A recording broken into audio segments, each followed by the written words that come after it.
اللہ پاک کے نام سے شروع جو نہایت رحم والا ہے، کروڑوں درود و سلام حضور آقا دو جہاں حضرت محمد صلی اللہ علیہ وسلم پر۔ امید ہے کہ میرے دیکھنے والے تمام دوست احباب بہن بھائی سب خیر و عافیت سے ہوں گے۔ تو آج ہم جا رہے ہیں مسجد ترکیہ۔ تو جناب یہ ہے مسجد ترکیہ جو کہ تاریخ عمر بن خطاب کے اوپر ہے، مدینہ شریف میں تقریباً 400 میٹر کی حرم شریف سے دوری پر، اور یہ مسجد بہت ہی تاریخی اور ترک دور کی بنی ہوئی ہے، اور اس کا سٹرکچر دیکھیں تو آپ کو نمایاں پتہ چلے گا کہ یہ ترکی سٹائل میں ہے اور ترکی دور کی بنی ہوئی ہے۔ اور یہ مسجد کی اگر ہم لوگ ہسٹری جاننے کی کوشش کریں اور تاریخ پڑھیں تو ہمیں پتہ چلتا ہے کہ یہ مسجد 102 سال پرانی اور ترک دور کی بنی ہوئی ہے۔ اس مسجد کا نام جامعہ انبریہ ہے، یعنی کہ مسجد الانبریہ ہے۔ تو ترک دور کی ہونے کی وجہ سے یہ مسجد ترکی کے نام سے ہی مشہور ہے، اور ترکی عمرہ زائرین ادھر بہت تعداد میں آ کے مسجد کی زیارت بھی کرتے ہیں، اور اس کی خوبصورتی اور بناوٹ خود بیان کر رہی ہے۔ اس کی خوبصورتی ماشاءاللہ سے بہت ہی خوبصورت، اور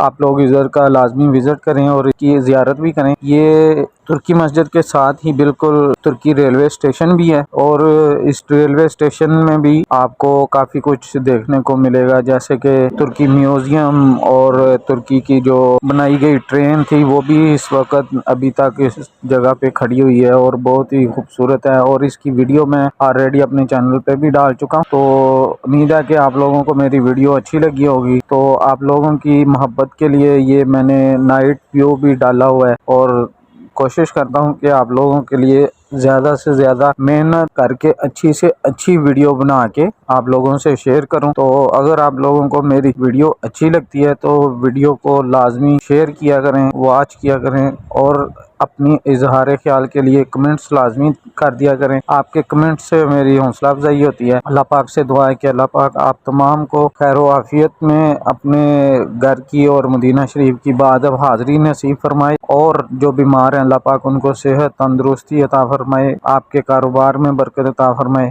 اسی چیز کے ساتھ مجھے دیجیے اجازت، پھر دوبارہ انشاءاللہ تعالی نئے ولاگ کے ساتھ ملاقات ہوگی۔ السلام علیکم ورحمۃ اللہ وبرکاتہ۔